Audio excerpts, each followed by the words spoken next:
Here we go now, guys. Talk Norwich City here, back for another week of the TNC podcast. Week 27. How many months is that? 4, 8... Don't know. Quite a few. I've lost track now. 4, 8, 12, 16, it's been too 20, good. 24. Nearly 7 months. Solid content for you guys. That's not a bad effort. It's all for you. That's not a bad effort.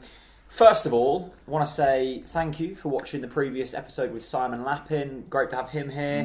If you haven't watched it, go and check it out. It was kind of like, I suppose, an evergreen episode, that, wasn't it? Because he had a lot of stories to tell about his time at Norwich, what he's doing now, some interesting stories about his life at the moment. I just thought he was a really kind of nice top guy as well. Yeah, as expected. As all Scots are that come to Norwich City Football Club. Stuart Hodge.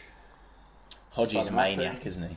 Yeah, he's a top guy. I think I saw him commenting on like St Mirren at the weekend or something. So quite a step down from Norwich. The only footballing a bit. The only scary one was Paul Lambert. Yeah, he was a top guy though. Yeah, he's just had this aura of Scots are scary. God. Yeah, but Gunny's not scary. If you get on the wrong side of him, I reckon he's very scary. Honestly, nah. Nicest guy on the planet, full stop. You said that about Simon Lappin. Did I? I think I might have done. No, I didn't. You did. So yeah, go and check that one out. And if you listen on iTunes, what would be really, really good is if you could leave this podcast a review. All you've got to do is go into the podcast page on iTunes, click leave a review, give it a 5-star rating, and that helps us boost up the iTunes rankings. Yeah, not a 4-star, obviously. No, not a 4-star. Someone's left a 1-star rating. Whoever that was, I will find you, and I won't be happy with you. Whoever it is, it's an Ipswich fan. I've left ourselves a review. Have you? Yeah, have you? No, do I need to? You can do. Okay, I will do. That'll help us out. Cool. Anyway, let's talk about... we've got a lot to talk about. We've got Middlesbrough coming up tonight. You might be watching it after that game because this is uploaded very close to that game. We've got the Bristol City game to talk about, reflect on. We've also got Reading to look forward to. Sorry, what did you just say? Reading. You just went Reading. Reading. We've got Reading, boy. And then we've got the international break. And then... Wow, boys, October busy. Go on. Arsenal, Ipswich, both of them tickets released today, easy wins. I think. Both easy wins. Won't go that far. We'll get onto that in a bit. Let's talk about Saturday's game. It was Bristol City. It was a 0-0 draw. It was the second consecutive 0-0 draw at home. It was our 4th consecutive league clean sheet. Solid. First time that's happened since 2001.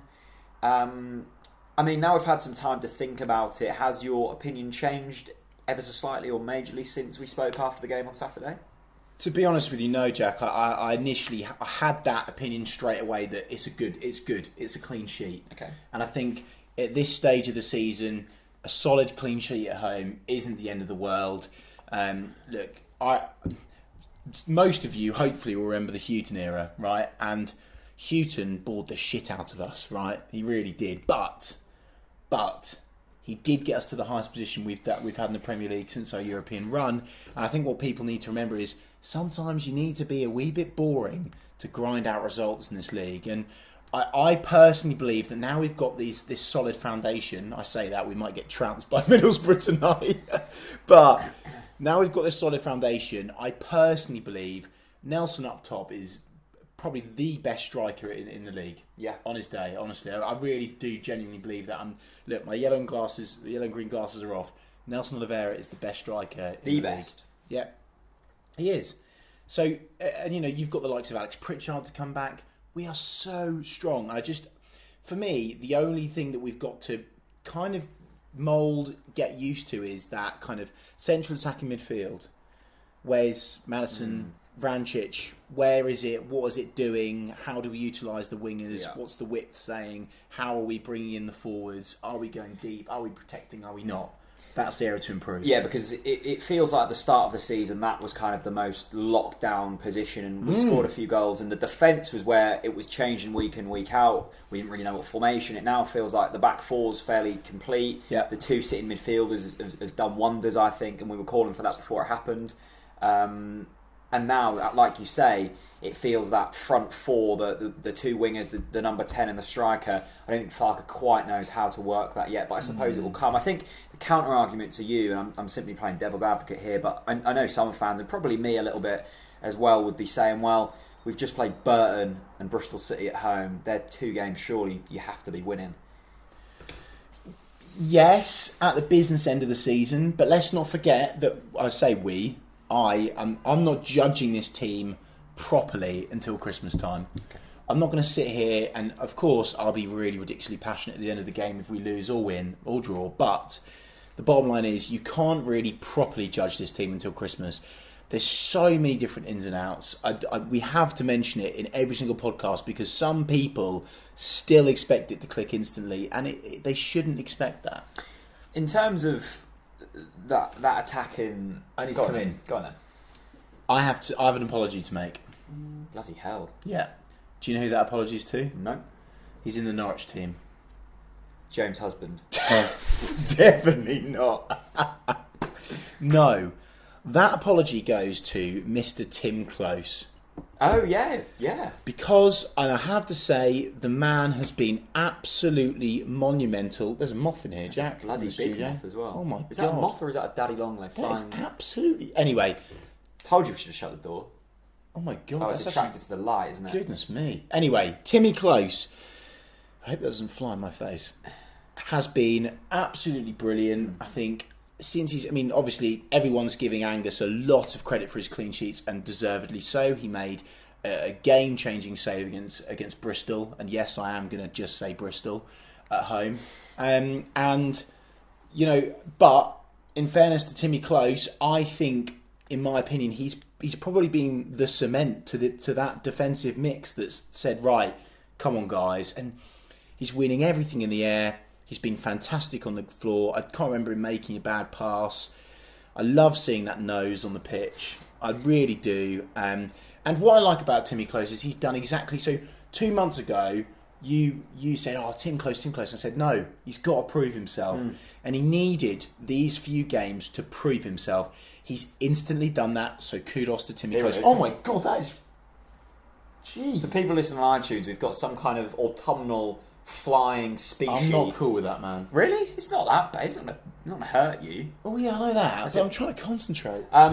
Yeah, I think you're exactly right. Tim Close, I think it was his first game back after injury, he said, look, I knew I screwed up last season. I wasn't at my best. I think he was having problems with the international team. He said, I'm really eager to just nail this position down, help my teammates. I feel like I'm in a good place now.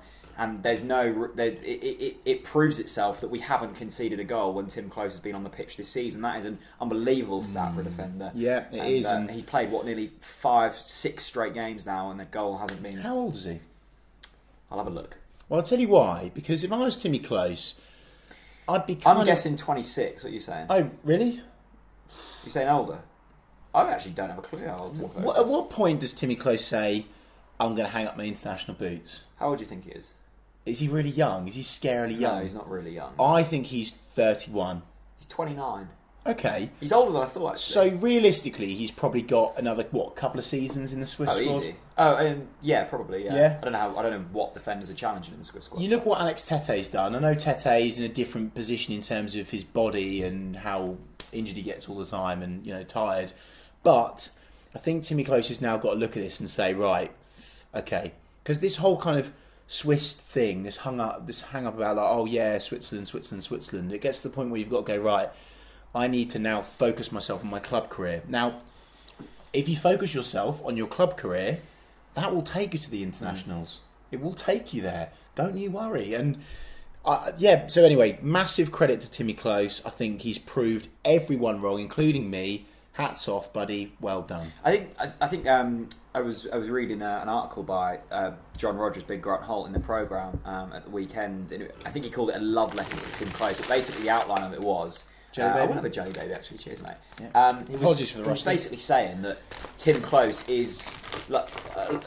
kids look up to footballers as role models, and unfortunately nowadays there's not many actual role models. But Tim Close just loves life, very passionate about his job, enjoys himself, and it just seems like a really nice guy. Yeah, good vibes only. Definitely good vibes. I'd love to go on a night out with Tim Close. Have you seen his motor as well? So good. Oh my God. One of his many motors. What a boy.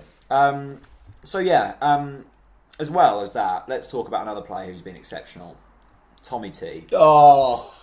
Tommy T, ladies and gentlemen. Wow!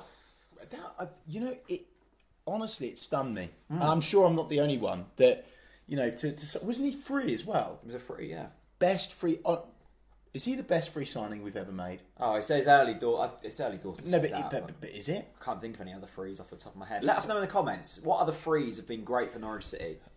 Was Gary O'Neill on a free? It was good Consistently though, and he'll be on bugger all wages as well. I think the nice thing about Tom Tribal is as well. It's not It's he looks scary. Tom Tribal was highly rated in Germany as a youngster. Went off the rails a little bit, I think, with his personal life and things. And basically, he got released by Den Haag last season. They didn't renew his contract. And before come in, didn't he say something about he credited his whole career to his missus? Yeah, he was like, "Yeah, my girlfriend." And then when he said girlfriend, he went. But yeah, he came. I think Farke gave him a big chance. That's a big move from Den Haag to Norwich, especially when you're not really doing what people expected of you. Yeah, to come here with a chance, and boy, has he taken that chance. Because I can remember when he made his debut against Charlton in the Cup. I remember when he first signed, I was like, well, this guy, I'm going to get in the team. And he came on against Charlton and scored. I was like, well, nice one, mate. He'll be dropped next week. And he's been unbelievable since then. The first 10 minutes, first 20 minutes against Bristol City, he was everywhere. He was breaking play up, just unbelievable. And that man is a huge reason why the defence has been so solid in recent weeks, because we said before, by the way, this is going to be cracking. We said before when we were conceding goals, we need a defensive midfielder in that role. We need two of them. Tom Tribal to come in. Clean sheets have come. Tom Tribal. Do you remember when he first turned up and it was literally, we were just laughing and joking in the car on the way to, was it Villa? Villa, yeah. Before all hell unleashed. And we made that chant up for Tom Tribal. Big Dave, shout out Big Dave, yeah, legend. Dave Giles, don't know your Twitter tag, but Big Dave. David _NCFC 11, I think. Right, now I'm going to play you this tune, and it's a Craig David. Put it up to the mic, by the way. It's a Craig David. I will. It's a Craig David remix. What song is it by Craig David? Is it? Yeah. I don't know. Play it, and we'll right. So this is how it goes. Oh yeah. Tom Tribal. When the crowd say goal, selector, Tom Tribal. When the crowd say goal, selector, Tom Tribal. Don't think it's going to catch on, but if you've got any Tom Tribal chants, we need a chant for Tom Tribal. Neil Thompson, he always makes up good chants. Yeah. Shout out to Neil Thompson. Get your Tom Tribal chants. Hurry up. Make one up. In the comments below. Anyway, what a boss. And again, much like Timmy, his passion to play on the forward has impressed me. I was interested, sticking on this clean sheet thing, Angus Gunn done the post-match interview, yep. And he said that he can't pinpoint the reason why the defence has suddenly improved. I found that quite odd, because it clearly hasn't just happened. Something's been done. I think it just, well, yeah, but I think it just shows the player is in, when the players are in such a positive mindset, you're just like, well, we've got the ability here. We've got the ability. We've all got the ability. Of course we're going to do it. And I think if you go early on and go, oh, it's not working. Oh, we're going down.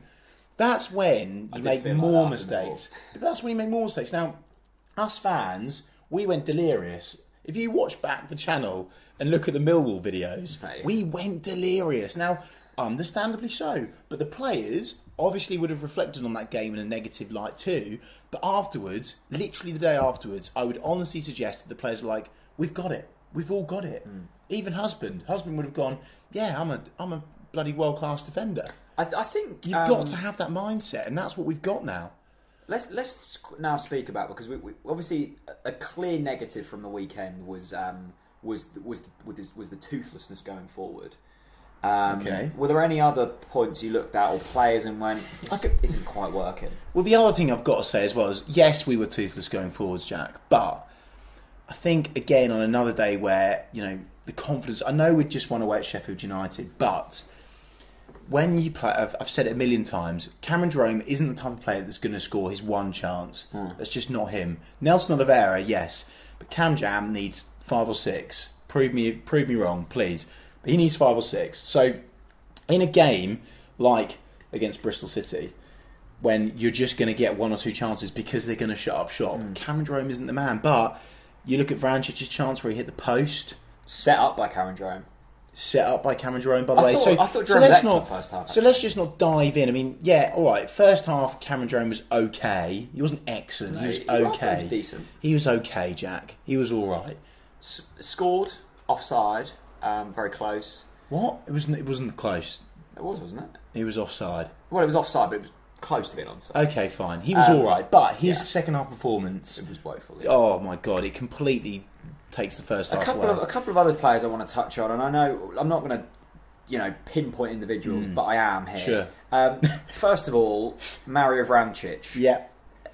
Such an interesting one, though, isn't it? Because you look at his performance against Brentford and you go, "Oh my god, the new hair dye has done it," and then you think at the weekend, "Oh my god, what is this player?" But and again, I stuck up for the strikers at the weekend. I'm going to stick up for Mario Vrancic because if you look at his free kick, it was honestly inches away from going over that wall. Now, I know the players practice week in, week out. If that ball had gone over the wall, it would have gone in. I'm not just saying it. It looked in line. I've watched the replays of it, and you just think that's unlucky. Yeah. Like, again, I've said it time and time again, Jack. Players like Vrancic, Maddison, Vilshut, Josh Murphy, confidence players. Yeah. They can't just rock up. So Vrancic on another day, that's top right hand corner. I think Vrancic has probably struggled the most in terms of adapting to the English league, because I watched him in Germany. I watched him against them German sides. He was unbelievable in terms of, but the pace is a little bit slower. It's a little bit more technical. And the games where we've had a little bit more time, I look at QPR, I look at the Brentford game, where he's had a little bit more time on the ball. He's been unbelievable. His passing is probably, when he's got the ball at his feet with a little bit of time, probably one of the best passes of the ball at this club. But he often comes up with a good chance or creates something in a game, but he goes missing for the rest. That worries me slightly. It does. It doesn't worry me. He's going to come good. He's not the type of player when you look. I mean, again, you all know what we're thinking here, but he's not the type of player where he turns up and you just think you are absolutely awful in every single department. He's not that player. He's got skill. Yeah. He's a good kick taker. I do think he's a pretty consistent performer. I do. Yes, he did go missing at the weekend, but please just give him time. The other one, Marley Watkins, is that simply down to inconsistency starting games? See, for me, I think Marley Watkins can be more of an effective player than Vrancic, to be honest with you. But he's probably been slightly less of a player.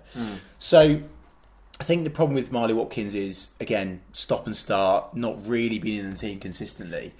And I've got a funny feeling that Watkins is going to thrive, or would thrive, if we were to play 4-4-2. Okay, so Watkins off a striker. Yeah, kind of just behind, tucked in behind Nelson. Because Nelson heads it down and you're away. Because Watkins, I thought, done a really good job away at Brentford. He was our striker that night. Yeah. I thought he'd done a really good job, and he done well against Charlton as well in the Cup when he was a striker. So it's interesting because when he came in from Barnsley, he pretty much played in the left, down the middle, on the right. Yeah.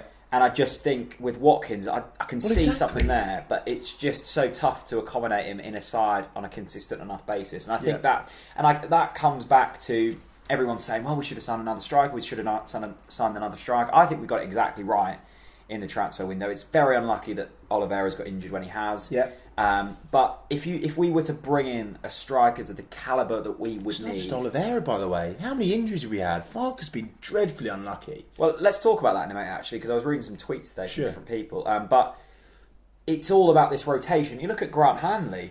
Yeah. He was brought in, probably told he's guaranteed first-team football. He's fourth choice centre back at the moment. Yeah, well, he's got to prove himself, hasn't he? It's unbelievable. It's just the way football goes. It's an interesting point you raise about the fitness, because let's look at the injury list for tonight's game against Middlesbrough. Vrancic is out injured, Stiepermann's out injured, Naismith is out injured, Russ is out injured. Nelson is a 50-50 one. Yeah. Is this simply unlucky, or is this Daniel Farke overtraining them players? No. Don't wind me up. It's very unlucky. You look at Arsene Wenger is renowned. Arsene Wenger, San Victor Wanyama. That's a song from a while back, wasn't it? Oh, yeah. Okay. Apologies about that, everyone listening. What am I saying? You've really put me off there. Arsene Wenger. No, yeah, so sorry. So, a manager like Arsene Wenger is renowned for overtraining his players, and it's very obvious, and he's done it year in, year out, and that's why I have no sympathy for Arsenal fans, because they drag through every season like a cold bag of shit because they don't make the change. Simple as that. Yeah. I was on Arsenal Fan TV and I told them to get Pep Guardiola before he buggered off to Man City. All they should have done is bought Pep Guardiola. Arsenal Fan TV, Robbie, let's make the collab happen. Yeah. Oh, God, I gave him that to Arsenal. Exactly. Beautiful. YouTube money. Yeah, anyway. Oh, sorry. So my main point out of those 4 players is... I've got your pen now. You feel more official with the pen? Yeah, I do. It's quite a nice pen, actually. Yeah, it's not bad. Fine liner. Stiepermann. Yeah. What a boy. Yeah, he's done well the last couple of weeks. At the weekend, he was probably up there with the top 3 players on the pitch. I thought he looked just as good as Mitchell Dykes, if not better. He had more of a head to him. He has impressed me the way that he took a couple of players, and as a defender, you don't expect that, and he has impressed me massively. He's aggressive, but at the same time conservative, which is obviously completely contradictory. But I just think that he's got the actual noggin on him, whereas I think Mitchell Dijk is just an absolute beast. He's just a lunatic, isn't he? And I think the whole German vibe and chemistry there, Jack. I think Stiepermann will be out of those 4. Obviously Nelson. Stiepermann's a big miss. Yeah, and I think Stiepermann was brilliant at the weekend. I think in the last 20 minutes he was starting to puff a bit. There was times when he was getting forward and not getting back. But I think Josh Murphy had to help him out a little bit from them positions. But did he get so far forward that he was just left up there? Because they changed it, didn't they? They had Stiepermann up front for the last 5 minutes. Of course, he was up front. I forgot about that. Exactly. Yeah, that was a weird one. Maybe he was that tired that they played him up front. just like, mate, just stay in that half. Stay there. Just stay there. Okay, so I think that is Bristol City pretty much rounded up. A point, a 0-0 draw, we move on. Now, we've got Boro tonight. Now, if you haven't already, go and check out the preview that me and Chris recorded last night on the channel. That was kind of a comprehensive look at this game coming up. Big thanks to OneFootball for sponsoring that. And let's quickly touch on the Boro game in case people haven't seen that and just want to recap. Yep. That's a tough game, isn't it, Boro away? Probably one of the toughest in the league. Yeah, I mean, look, I still think I know on paper means nothing. I know this sounds very Love Island, but on paper, Norwich City, I still think have the strongest squad in the league. On paper, Jack. However, I don't know. They've spent a lot. Middlesbrough look ridiculously strong. I've always been an admirer of Britt Assombalonga, but then they've got Patrick Fraud Bamford up front, haven't they? Yeah, I mean, I'm looking at this. They're 6th in the table. Yeah. 15 points. But if we beat them, we go on the same amount of points as them. They've won 4, drawn 3, and lost 2. They've had a 1-1 draw against Fulham, a 0-0 draw against Preston, a 0-0 draw against Villa. I think Cameron Jerome, in his press conference lately, raised a fantastic point about Middlesbrough. Just come down from the Premier League. It ain't that easy. You can't just come back down from the Premier League and go, look at us and wave your Premier League wand. Wow, close. That's a wand you do want to be waving, isn't it? You can't just wave your Premier League wand, Middlesbrough, and expect to turn over teams like Norwich. It just doesn't work like that, because we will turn up with our coach driver. We will be late. We will park the bus, and we'll make it very difficult for you. So yeah, but it's going to be ridiculously tough. Yeah, I think it's going to be an interesting test. Actually, I don't expect anything from the game. I really don't. Yeah, no, I suppose that's a good way to go into it with very low. Before Christmas. Yes, it is. Yeah. But I think it'll be interesting to see how we approach the game. Do we go about it in the same way as Sheffield United? Do we go a little bit more attacking? Hang on, the same way as Sheffield... Oh, you mean the way that we went to Sheffield United, not the way Sheffield United went to Sheffield Wednesday? No. Because Sheffield United parked the bus against Sheffield Wednesday. And then time wasted. And then beat up other fans. You cheating sods. Chris Wilder is an interesting character, that's fair to say. But yeah, go and check out the Boro preview on Chris Wilder is the type of guy... right? Is this a meme?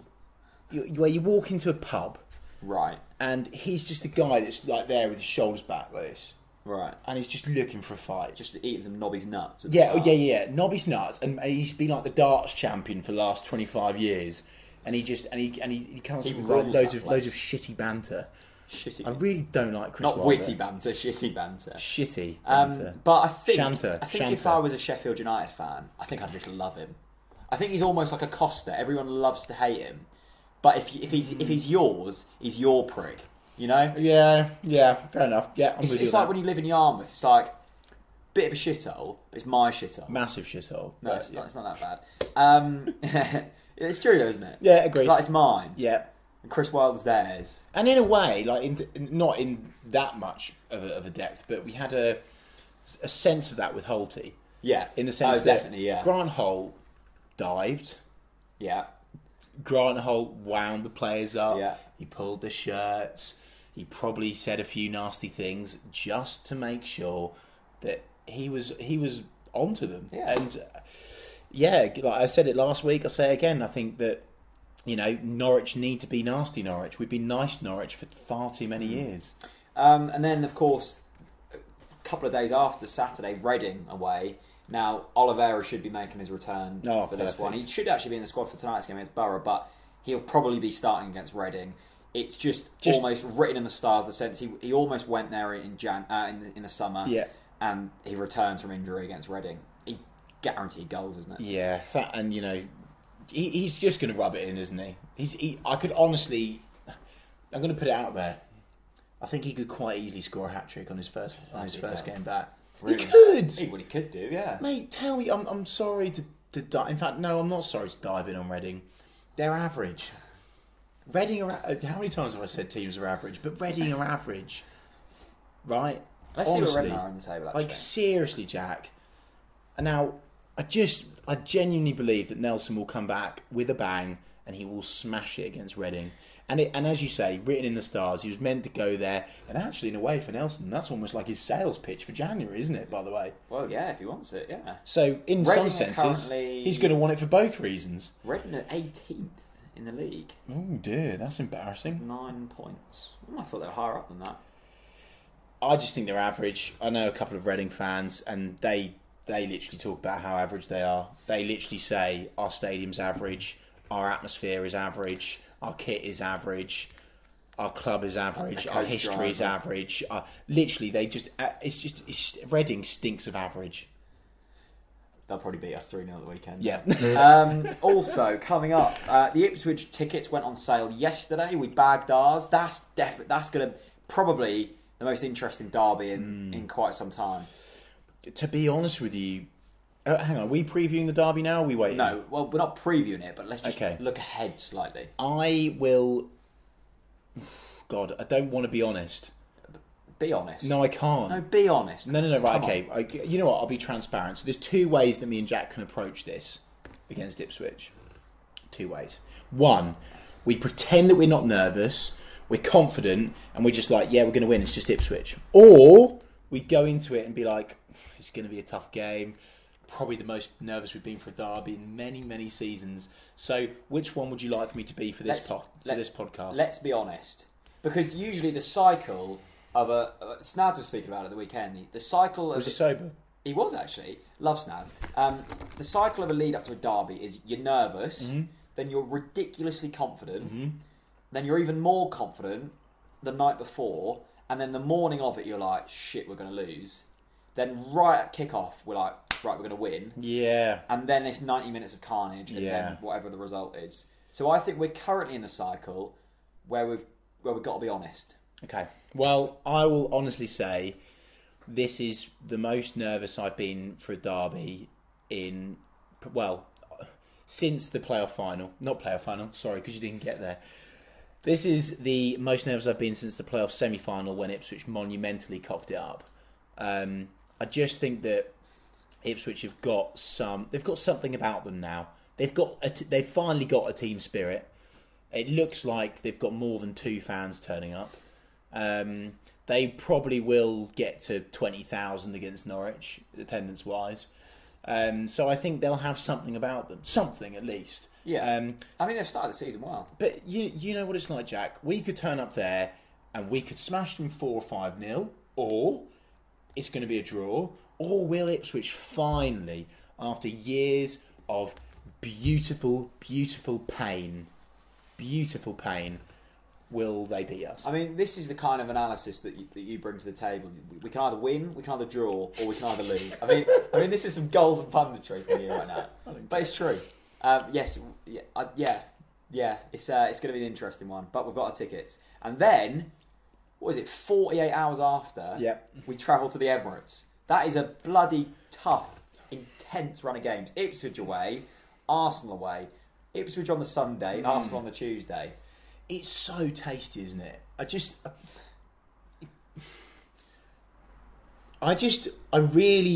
We're playing the two teams that I hate the most.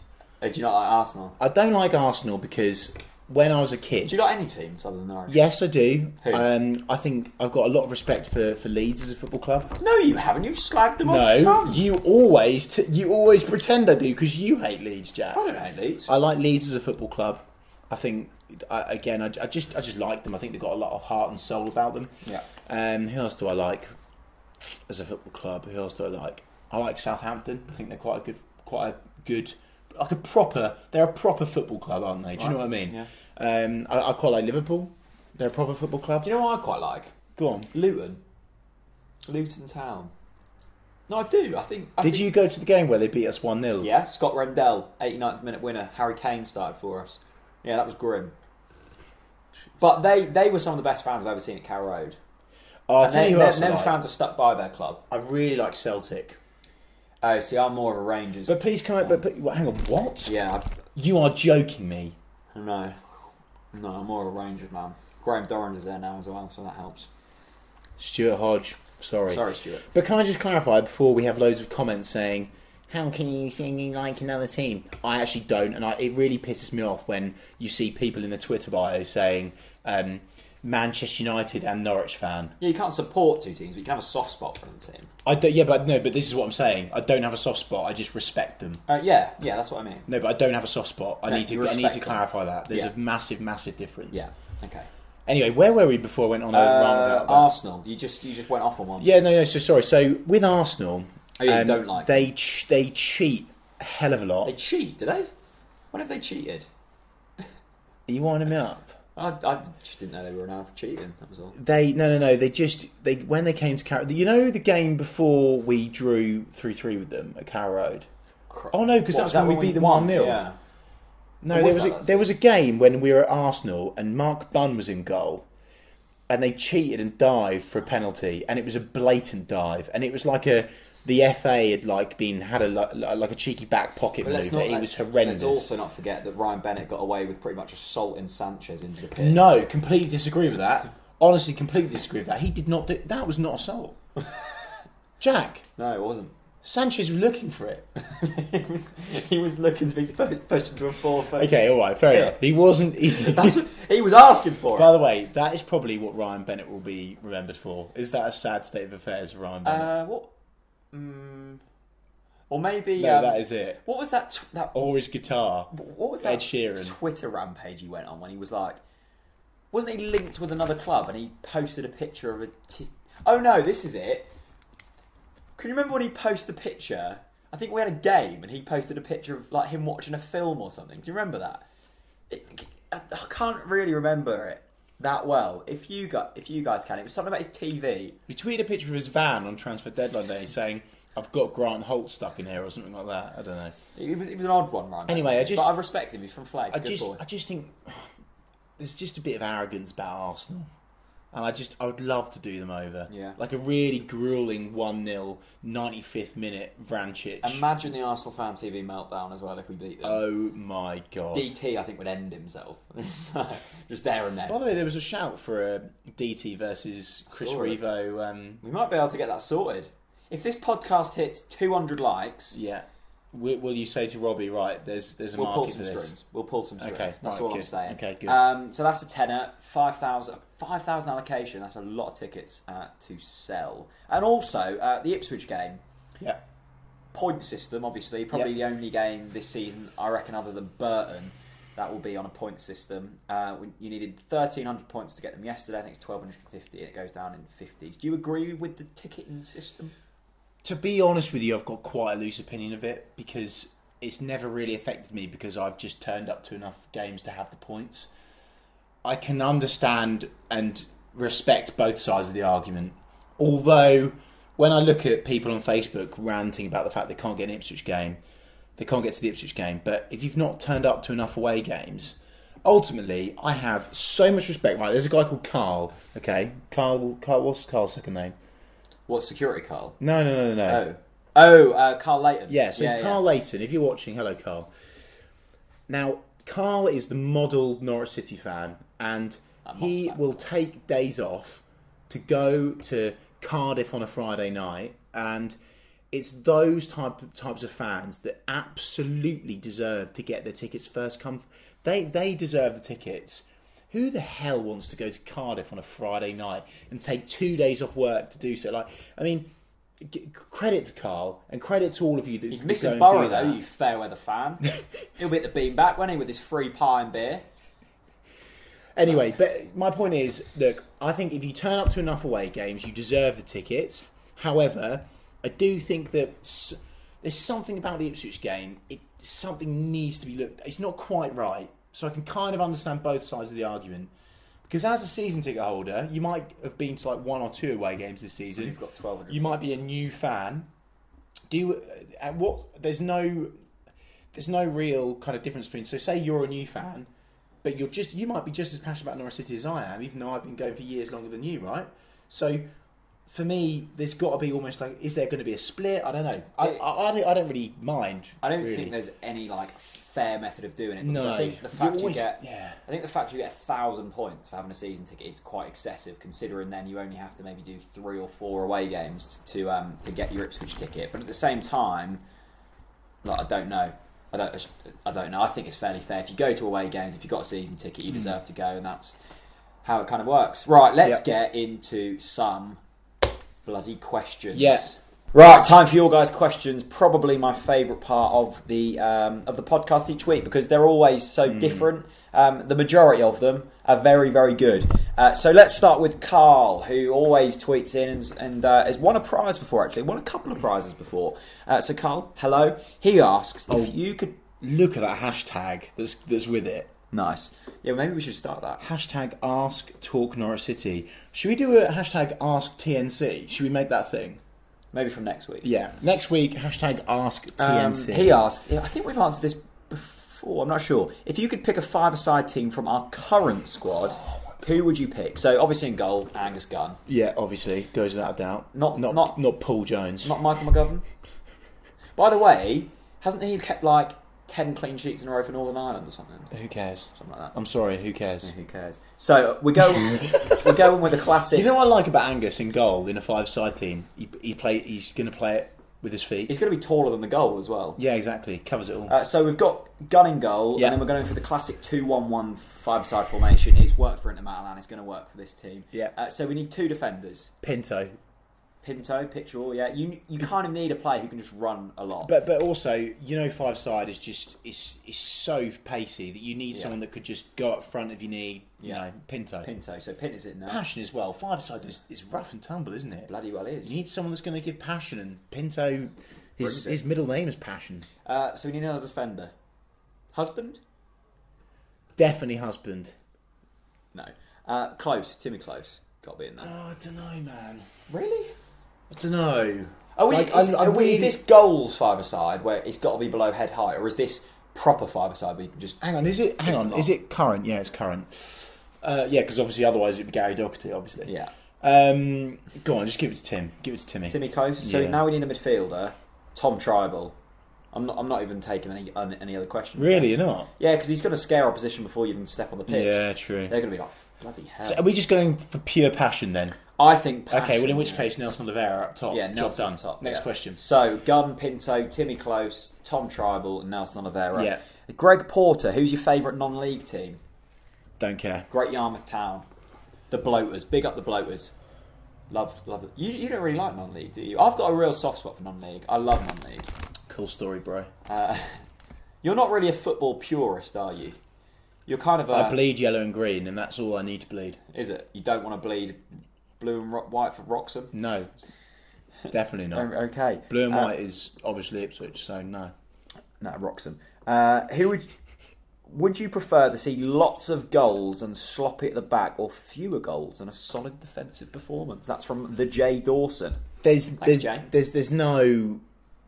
absolutely no kind of definitive answer to this, because I vividly remember an absolutely dreadful run of games under Chris Hughton, where, again, just like Arsenal, we went like 10 unbeaten, but we scored about 2 goals. Yeah, no, because that was great. That was great, right? That was great. Yeah, that was But when you're losing games like that, it's absolutely diabolical. So, I'm sorry, I literally can't answer that question because, of course, so under the Lambert era, there was a buzz about the place because it was, if you score 1, we'll score 2 more. But it's shaky, it's nervy, it's not good for the heart. I don't think a lot of Norwich fans can take it. I was then going to say, under Alex Neil, there were multiple times when I felt my heart skip a beat and I was like, I'm genuinely about to go into some kind of cardiac arrest. And that's what it done to me. And cheers, Jack. Look, I think I would probably rather see fewer goals but still win. I don't want to see Burton performances all season, and a solid defensive performance, because if you don't concede goals, you can't lose games. I think definitely for the... That's such a bad climate. No, I quite like that. I actually quite like that. Good. I think for this season, we'll go for defensive. Yeah, we'll do that. Now this is a big question. Will Burgess, hello Will. How big is big? Bloody big. Right. Okay. Bloody big. He's a Kent cricket fan as well. God. Lose to Ipswich, but win the League Cup final. Yes or no? I think this is a very, very obvious answer. You're slightly less sure, aren't you? I know my answer straight off the bat. Well, you want to win the League Cup. I want to win the League Cup because you want Europe. I want to go on a European tour, and that's fine. I respect that, but I'm going to patronise you a little bit. Go on then. Dare you? Have you ever seen Norwich lose to Ipswich in your life? Yes. Have you? Yeah. Yeah, I've seen us. Yeah, that wasn't that long. I'm not like 10. How long? What game did you see where we lost? I can't remember, but I've definitely seen us lose against Ipswich. Have you? Yeah, I'm challenging you here, young. Jack. I'm not that young. No. It's not. No. Have you actually physically sat in the stands? No. This is my point. No. That's my point. So that's why I painted it in that way, Jack. So yeah, you might have been around when we'd lost to Ipswich, but no, that's actually a good point. I've never actually been at a game when we've lost to Ipswich. Yeah, and that's why I brought it up, because I kind of suspected that. Right. When you are in the stands, and especially where we are, bloody hell, you lose to Ipswich Town, it's absolutely horrendous. And it's no wonder that Ipswich fans don't turn up anymore, because honestly, it's such a dark feeling. It's honestly the darkest I've been in the whole of my life. Really? Yeah, like genuinely. Wow. When you lose to Ipswich, by the way, we lost to Ipswich at home. Like 2-0, 3-1, I think, one time as well, when they were sponsored by PowerGen. Oh, great company. God, yeah, awful corporate sponsors. Hate sponsors. Yeah, anyway, that's my answer. That's not really answered it, is it? No. Win the League Cup. You just completely backtracked. All I'm saying is, for every single one of you Norwich fans that have listened to that question, you've gone, well, obviously win the League Cup. I don't think you've witnessed a hard enough defeat to Ipswich. Yeah, but just imagine the elation of winning the League Cup and then still finishing Ipswich. You know what you were like against Millwall, where I physically had to finish the matchday experience for you because you literally did not want to lift your camera up because you were that embarrassed about your football club. Times that by 10. Right. Yeah. And then something really bad happens. Honestly, it's horrendous. Okay. Let us know your thoughts. That tees up the derby nicely, doesn't it? Yeah. Matt Gregory, if we sold the name of Carrow Road for a heavy fee to reinvest in the football club, would you take it or stick with Carrow Road? Oh, this is going to spark so much debate. Andy Lawn, if you're listening and watching, this question's for you. The Leo Vega Stadium. Could you imagine the absolute scenes if our stadium got renamed? Like all of the God damn it. You know what? Actually, let me start sensible for once. The stadium is the one thing that, if it's renamed, I'll put it out there, it's Tin Pot. Yeah. you look at. There's so many clubs. Wigan. Yeah, I mean, like Bolton. Go on, keep going. God, I can't. Although the Arsenal is the Emirates, but that's a very beautiful stadium. And that's a big money deal. Yeah, obviously. I just think that I don't think Leo Vague's lower league teams, when they rename their stadium, it is a bit tin pot. I think you lose a lot of heart. There's almost like an identity thing with Carrow Road. Like I think we spoke about it the other day, Jack. What do you love about Norwich the most? For me, it's Carrow Road. Yeah. It's the absolute heart and soul and lifeblood of this city. Yeah. And all of a sudden, if you rename that to I don't know, McVitie's Stadium or something. Oh, that'd be great, actually, McVitie's. Pucker Pie. Yeah. Should we just come up with some? If you had to, say literally, I had you at gunpoint. Yeah. And I said, right, you've got to choose. You've got to rename the whole stadium. Who do you pick and why? Wow. And by the way, you're not allowed a local company. Not a local. Not a single local company. Just for you, Andy Lawn. Wow. How much money are we talking? Average money. Average money. Yeah, like the kind of money where the club are tempted, so they just take it. Okay. Oh, that's a really interesting question, actually. Who do I like? What companies do I like? What about the Jelly Baby Stadium would be fun. That would be. Okay, let's skip that. I'm bored. I would I sell? It'd have to be like stupid money, like £100 million. That's not stupid money though. That's sensible money for a stadium rename. That's sensible money. 100 million. Do you know how much money's in football now, You could Jack? sign 10 Ricky Van Wolfswinkles for that. 100 million is nothing in football these days, buddy. For a stadium, 100 million is nothing in football these days, buddy. Okay. I need to get another question up. So I'm assuming you wouldn't sell. No way. Okay. Cal Smith. Which one of our new signings has impressed you the most? Sorry, it was just worded funny. You start. In terms of Tom Tribal? Yeah. I think because I expected the least from him and he's given the most. I think he's a big player for us this season in terms of the way we play football. I do. That just reminded me of that time where you said Yannick Vilchet is going to win Player of the Season and that he's going to be the most influential player this team's ever had. If he was played on a regular basis, I think he would be one of the most influential players this season. Well, I'm biased, but I don't care because this is a Norwich City fan channel and we don't have to be non-biased. I'm going to say Angus Gunn because I think that when he first signed, I was personally nervous because you look at someone that hasn't really been in the proper first team mix consistently yet, and when you come back, not only are you going into the first team, but you're coming back to a club that means the absolute world to you, that you grew up watching, that you love, that you admire, that you follow. He's followed Norwich. The moment that he left to Manchester, he's still liking tweets about from Norwich fans and stuff, and he cares more than anyone else about Norwich City. Now, there's so much pressure. There's more pressure than anyone thinks, right? So for me, he's been very impressive. The way he's carried himself, especially you just listen to his interview after the game at the weekend. I just think that he's already come on so much. And again, with a solid defence in front of him, you saw the acrobatic save that he did at the weekend. I think you're going to see more of that. And I think he could be. I actually think he'll be in contention for the Player of the Season, Jack. Yeah, no, I think it's a very valid shout. James Mackay, who always tweets in, thank you, James. Now this is an interesting one as well. Oliveira, Wes, Martin, or Maddison. One of these has to leave permanently, whether that's behind the scenes or on the pitch. Choose one to go. What? Hang on. So basically, Oliveira, Wes, Martin, or Maddison. One of them has to go. You've got to get rid of them. Oh my god! Which one are you picking? That's emotional. That's emotional. Is it? That is emotional. Well, I think... Oh, God, that's hard. Well, James has blatantly put Maddison in there just to tug on my heartstrings. So, kudos to you, James, for saying that. Oh, God, because Russ is Russ, isn't it? Russ is Russ. But Oliveira is the most influential right now. Russ goes for me. Honestly, I refuse to answer that question. No, don't do that. No, I don't care. I refuse. No, you've got to I answer can't. it. You do. I can't. James, what are you going to do about it, mate? I'm going to kick me off the podcast. I'm not going to let you have any more jelly babies. Okay, fair enough. Russ.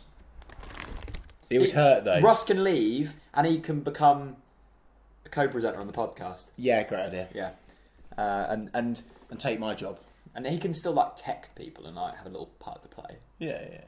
Which he does anyway. Yeah. Who would you rather? Nelson Oliveira, Grant Holt, Wes Houlihan, or James Husband? That's from Jack, NCFC fan. Husband. Actually, Holty or Oliveira? I'm feeling a bit. Can I say I'm feeling a bit bad about Husband? Yeah, no, I am a little bit. I'm feeling a bit bad. Like, no, I genuinely feel a bit bad. Although, did you see his interview with Madison? No, what? Interview with Madison? Did you see the questions on YouTube? No. You know, the club emailed through this exclusive video with Madison and James Husband. That's a weird comment. And it was honestly, as much as I love Madison, it was really awkward. Was it? Anyway, so with regards to James Husband, isn't as bad as we make out. He just made me feel very emotional away at Millwall because he was that bad. And I haven't quite recovered from it yet. I think that took a lot of bravery for you to say that, mate. Well done. He against average opponents, he's average. He was just no. God, stop making me laugh because I really want to try and make this a serious comment. The thing is, you really want him. Oh, he was just so bad against Millwall. He cut me and Jack. He genuinely cut us up, and we're still secretly recovering from that, aren't we? I'm still. You know when you need time to grieve about that type of thing, and I don't think I've done it properly. I'm still suffering. Yeah, I think it might be like maybe when you've been with a girl. And you dump her, and then she gets really ridiculously hot, right? And then it's nothing like that. No. Wait. And then, actually, no, you know what? I'm not going to finish. I can't finish it. Basically, me and Jack, just to let you all know, we're trying to have a cool off period with Husband. So please don't ask questions about Husband because we actually really do want him to do well. Of course, he does. A Norwich City player. But can I please just say, this might change when he starts to back against Middlesbrough. No, oh my God, I forgot about that. Oh my God. Oh, against Middlesbrough though. No, it's Middlesbrough. Oh yeah, it's Middlesbrough.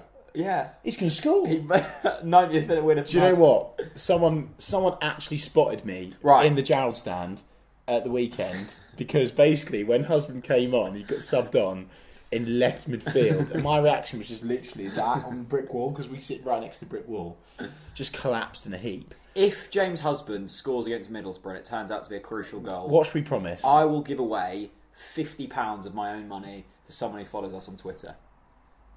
No, surely to charity. Oh yeah, okay, to charity. I'll give £50 away to Nelson's Journey if Husband scores a crucial goal against Middlesbrough. If he scores an own goal or has a bad performance, he has to give £50 to charity. There you go. You go. James, I know you're watching, mate. Get ready to pay some money. In fact, no, I've got... You know what? I'm going to step up. I'm going to step it up. Go on, then. I'm going to really step it up. Go on, then. Like, really step it up. Okay. So, dedicated TNC fans might know that I've got a lucky pair of Norwich City pants. I wore them against Ipswich in the semi-final playoff, which they lost massively, absolutely cocked it up. Wore them in the playoff final, won that, and they've not been worn. I literally keep them for big games. Now, if Husband scores a crucial goal against Middlesbrough, I will wear those pants on my head for the next podcast. Okay. Genuinely, I'll do it. I will really do it, I promise. Okay. Plus give £50 to charity. Mate, my reputation's down the toilet. I've got boxes on my head. Right. By the way, please don't score, Husband. Toby Smith, if you had to put one player in the under-23 squad into the first team 11 for every match, who would it be and why, and who would you drop out of the first team? Russell Martin, because he's currently training with the under-23 side. I would put in Glenn Middleton. Yeah, I like the look of him. Maybe he's not ready for first team football yet. No, he's probably not ready. What's happening with the Beast? Who's the Beast? Aston. What do you mean, who's the Beast? Aston. No, who's the Beast? I don't know. Who is the Beast? Michi Fiti. How is it? Oh, didn't How is the boy? Well, he went to Iceland, didn't he, for a little getaway? He's such a boss. I don't know what he's doing now. We need to find out. I think we should invite him on the podcast, personally. I'd love him on the podcast. We'd have to move up, wouldn't we? I just love the fact he went to Iceland in his holiday to play football. Yeah, I love that. him. I love that. No, I know. I'd put in Aston, Angus first team goalkeeper. Yeah. Aston on the bench. Then of the Aston, game. and then Remy Matthews. You've got 3 local boys bossing it. Yeah, I like that. Get rid of Paul Jones. Yeah, and Michael McGovern. See you later, boys. Max Calver asks, did we continue on our current fashion, or do we dare go back to a 4-1-4-1 in the search of goals? Current fashion. Yeah. No, Next question. I write that. Addy Adams. That's a great name. Oh, it was Addy Adams, not Addy. It's been a long day. Oh, God. Addy Adams. Addy Adams. Addy I can buy. Who loses out when Pritchard's fit? Josh Murphy. Yeah, I think so too. Sorry. How would that work though? Because you've got... Would you play Pritchard on the left? Oh, I don't know. Because you obviously want Madison in there. Yeah, Madison can't go. Or do you drop Madison out? But Pritchard... It depends on form, doesn't it? Like, look, Yeah. I think Madison's going to have a hell of a lot of game time up until then, so let's just see how that develops. A few people have asked, Tom, including Kieran, do we need anyone else in January? I think you should always look for reinforcements in January. I think it's a really important time of the season. I think that Norwich City need to use the January transfer window as a investment rather than a last gasp attempt, because in fact, literally every single season, Norwich sign someone desperately in January, and it always turns out to be just utter crap. Yeah. So no, we've got to be careful in January. Basically, at the moment, we just need to focus on the amount of players that we've got. Yeah. Ewan Johnson with Stephen Doubtful. Would you play Husband at left back? Ewan to that, I answer, go and watch the match preview video that's already on the channel. Sam Norton's getting away from football. Just started a new YouTube channel. Have you and Chris got any tips on how to reach the popularity that TNC has at the moment? First of all, TNC in YouTube terms is very, very small. Second of all, tips. Mine would simply be consistency. I think that's life in general. Be consistent, be good, find your niche. Be passionate, actually. Be passionate. If you don't enjoy doing it, don't do it. Yeah.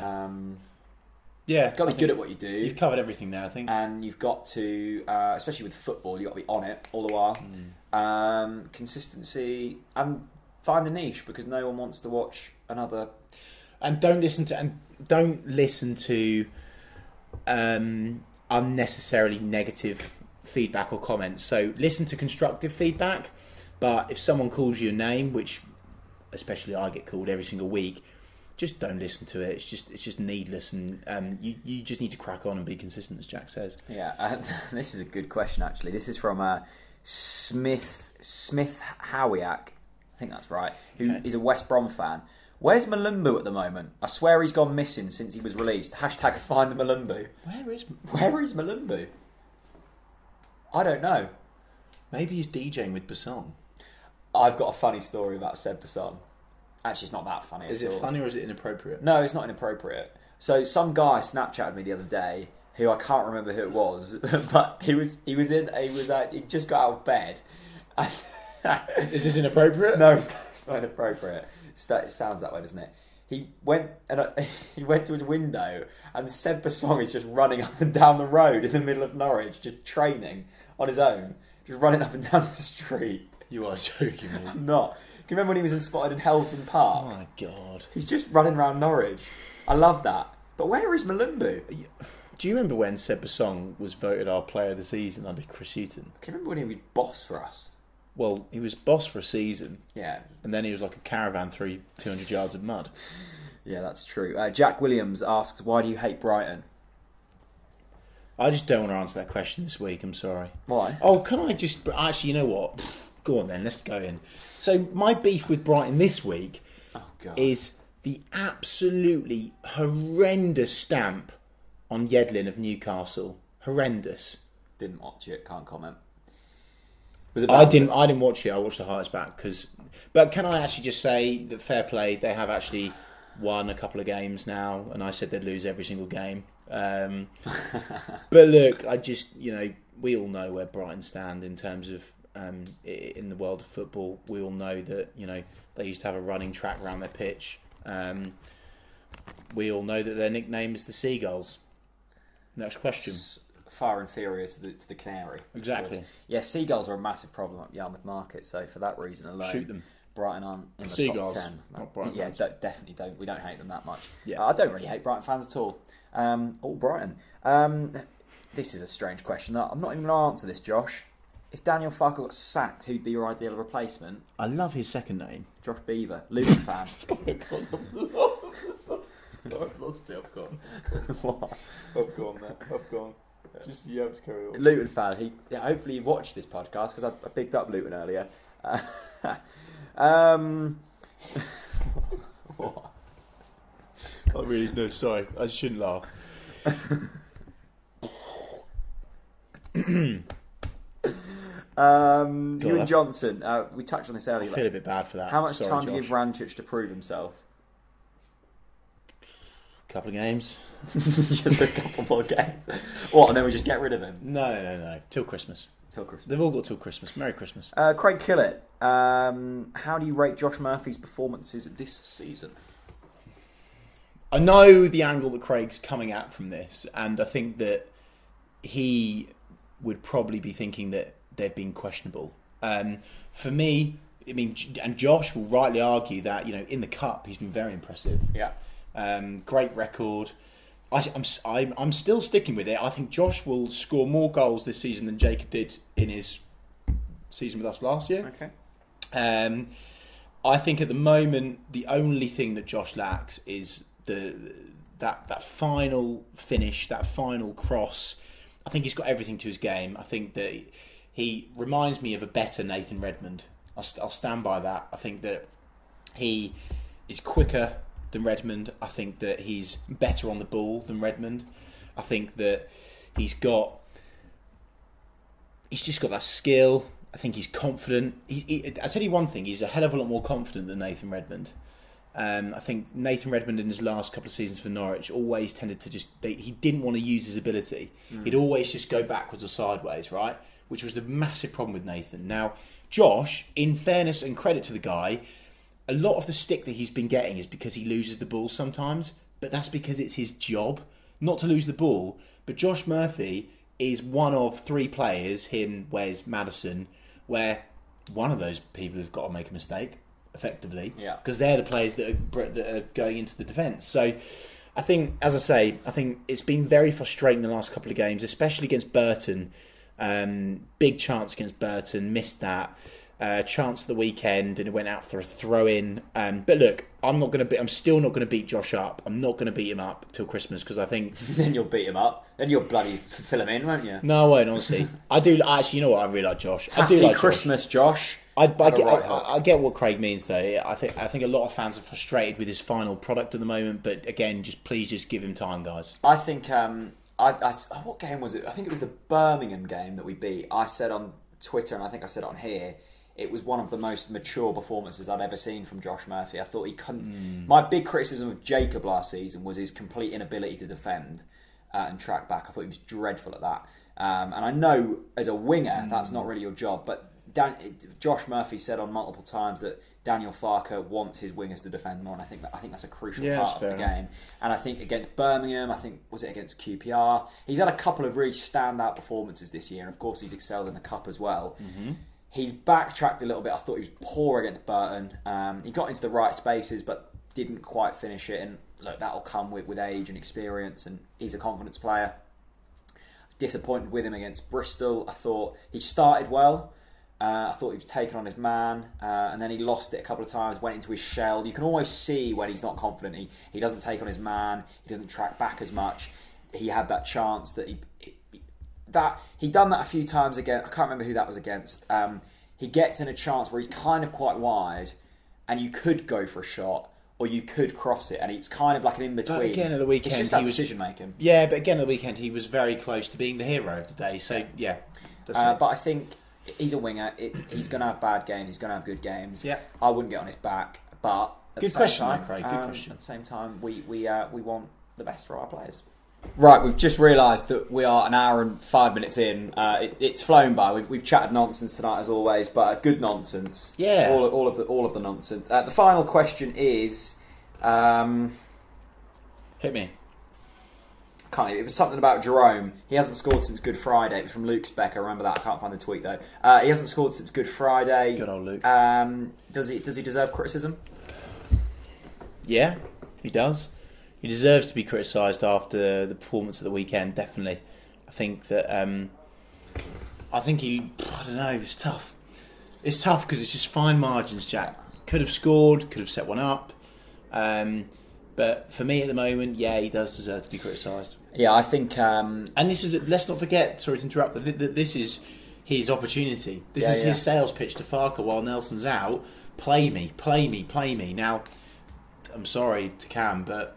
I ain't playing him over Nelson. Yeah, I wrote in my EDP article, which is out today, that it was very clear that Cameron Jerome is our second choice striker at the weekend. He was, and I don't think you can even come back. That's okay. But that's okay. Yeah, no, that is okay. Yeah. Everyone's making a big deal out of it, but that's okay. I mean, he probably knows himself he's our second choice striker. Yeah. I mean, realistically, to get consistent football now at his age, in his condition, with his goal scoring record, he probably needs to move. There we go. Thank you so much for listening. If you've got this far, both on iTunes and also on YouTube. If you are on iTunes, if I can remind you, a review would be greatly, greatly appreciated on there. You can do it by just clicking leave a review and leave a review. Can I just say, one thing we've not mentioned is, what if you're actually listening to this on SoundCloud? Yeah, that's a thing as well. SoundCloud. If you're on SoundCloud, then get involved. You're a bit of a hipster if you're on SoundCloud. So hipster. Isn't there a lot of house music on there? I love how you're trying to get it with the house music. I'm not. It's all about podcasts. I'm being convinced from multiple angles to get into house music, and I'm still not buying into it. It's just the flow, the vibe. I'm still not buying into it. Ibiza vibe. Look, Simon Lappin loves it. You've got to love it as well, mate. Yeah, if Simon loves it, we all love it. Thank you very much for watching. I will see you next week for another podcast. Bye.